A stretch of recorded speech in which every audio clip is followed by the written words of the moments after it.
Shalom saudara-saudari terkasih, damai sejahtera dari Tuhan Yesus Kristus atas Anda semua.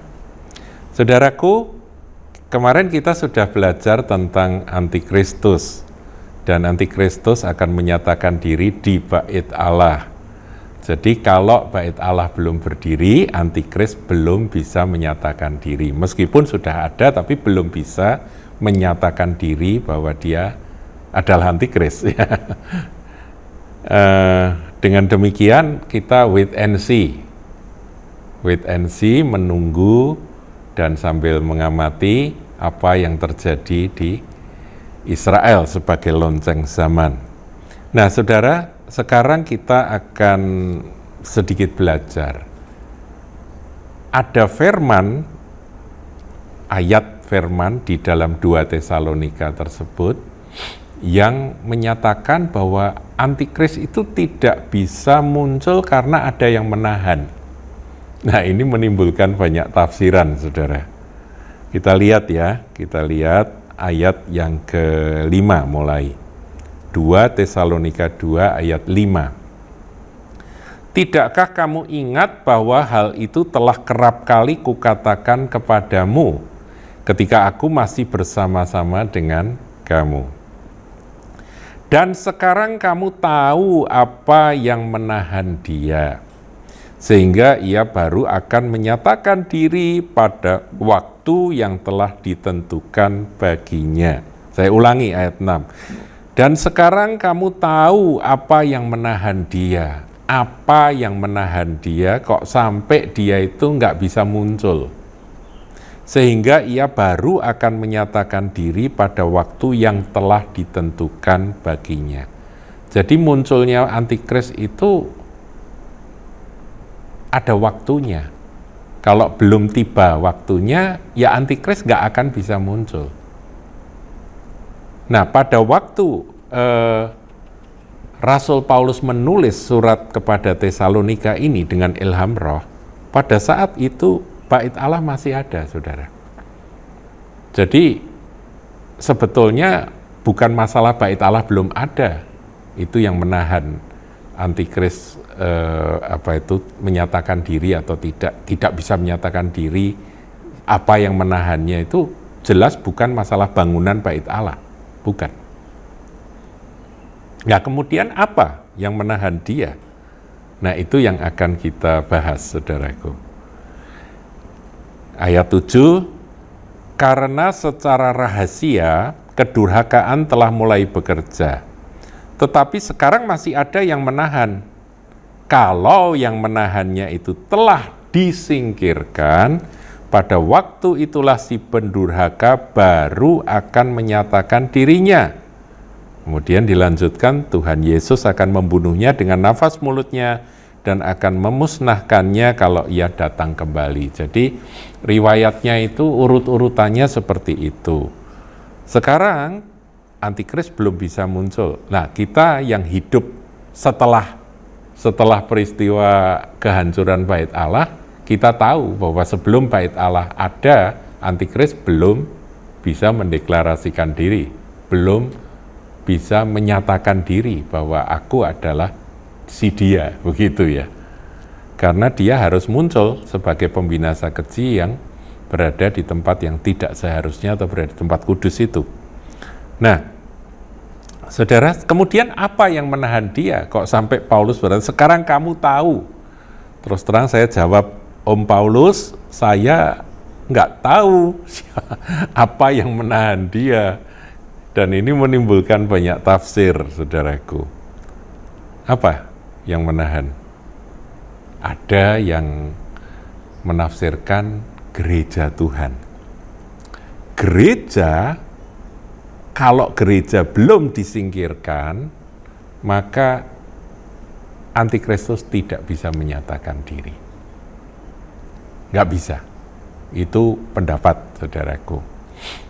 Tapi ada juga yang berpendapat bukan gereja tapi Roh Kudus.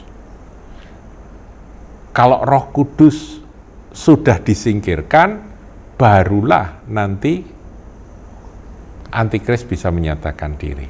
Selama ada Roh Kudus, maka Antikris tidak bisa menyatakan diri atau belum bisa karena dia tertahan. Ya, menurut saya gereja dan Roh Kudus itu satu, saudaraku. Artinya ada Roh Kudus karena ada gereja. Kalau tidak ada gereja, maka Roh Kudus juga tidak ada. Kan begitu, saudaraku ya. Karena gereja dan Roh Kudus ini seperti di kitab Wahyu yang terakhir akan dikatakan bahwa roh dan mempelai perempuan itu. Jadi mempelai perempuan atau gereja Tuhan dan roh itu memang nggak bisa lepas, saudara. Gereja tanpa Roh Kudus bukan gereja namanya. Ya, jadi kalau tafsirannya ini gereja, ya pasti gereja dengan Roh Kudus.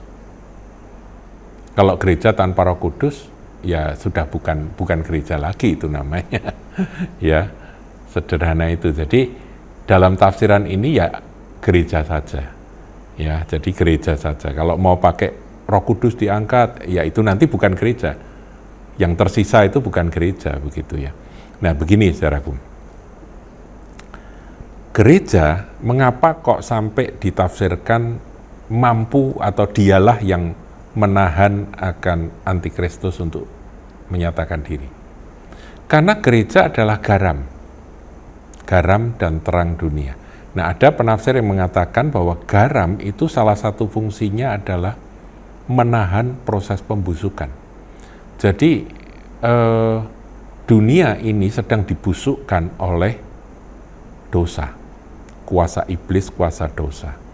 Dan nanti puncak dari pembusukan itu adalah munculnya manusia durhaka, yaitu antikristus ini.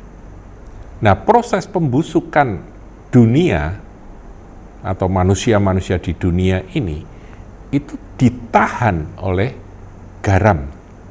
Kalau saudara punya ikan atau ikan mentah ya, atau daging mentah, itu saudara letakkan, itu enggak usah diapa-apakan, letakkan di lantai begitu ya, enggak usah diapa-apakan, maka daging atau ikan mentah tersebut yang masih fresh itu nanti akan rusak dengan sendirinya.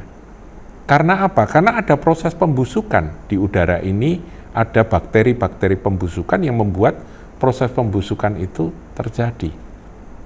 Dia akan rusak dan akan busuk dan akan akhirnya menjadi hancur. Seperti itu gambarannya, saudaraku. Nah, tapi kalau ikan atau daging tersebut kita taburi dengan garam, maka bakteri pembusuk ini tidak bisa membusukkan akan daging atau ikan yang kita garami. Itulah fungsi dari garam. Garam itu salah satu fungsinya adalah mencegah atau menahan proses pembusukan, proses kerusakan. Nah, saudaraku, jadi dengan demikian, kalau tafsirannya itu adalah gereja yang menahan dia, yaitu karena itu. Karena gereja adalah garam dunia. Dunia ini belum bisa rusak sampai hancur betul-betul karena tertahan oleh fungsi garam dunia, yaitu gereja Tuhan. Tuhan Yesus berkata, kamulah garam dan terang dunia. Kegelapan itu belum bisa betul-betul membuat kegelapan total karena masih ada terang dunia, yaitu gereja. Tentunya ada Roh Kudus di sana. Jangan dipisahkan ya gereja dengan Roh Kudus. Nah, saudara, tapi ada orang yang berpendapat lain. Ini bukan gereja yang menahan. Yang menahan adalah Mikael, malaikat, penghulu malaikat Mikael. Itu karena melihat kisah Daniel di dalam Daniel pasal yang ke-10, ketika Daniel berpantang, ya dia tidak makan yang sedap-sedap, daging dan anggur tidak masuk ke dalam mulutnya Daniel, itu berlaku 3 minggu lamanya. Dan pada masa dia berpuasa itu pada hari ke-24 bulan pertama, ketika Daniel ada di tepi sungai besar, yaitu sungai Tigris, dia kan ada di pengasingan Babel waktu itu, saudaraku ya. Nah, pada waktu itu Daniel berjumpa dengan Gabriel. Nah, ketika berjumpa, dikatakan bahwa sebetulnya doamu itu pada hari pertama sudah didengar. Tetapi ada yang menahan jawaban doanya itu dari sorga itu ketika mau turun ke Daniel ini ada yang menahan. Yang menahan adalah pemimpin kerajaan orang Persia. Yaitu ada di Daniel 10 ayat yang ke-13 ya. Mulai ayat 12 kita lihat saudaraku. Lalu katanya kepadaku, janganlah takut Daniel, sebab telah didengarkan perkataanmu sejak hari pertama. Engkau berniat untuk mendapat pengertian dan untuk merendahkan dirimu di hadapan Allahmu. Dan aku datang oleh karena perkataanmu itu. Pemimpin kerajaan orang Persia, maksudnya penghulu di udara Persia, berdiri 21 hari lamanya menentang aku. Tetapi kemudian Mikael, salah seorang dari pemimpin-pemimpin terkemuka, datang menolong aku dan aku meninggalkan dia di sana berhadapan dengan raja-raja orang Persia. Ini kan alam roh, saudaraku ya.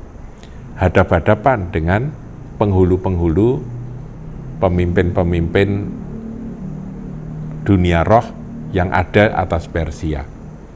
Mikael yang menahan. Nah, karena ada cerita Mikael yang menahan, sehingga jawaban terhadap Daniel ini tiba, gitu saudaraku.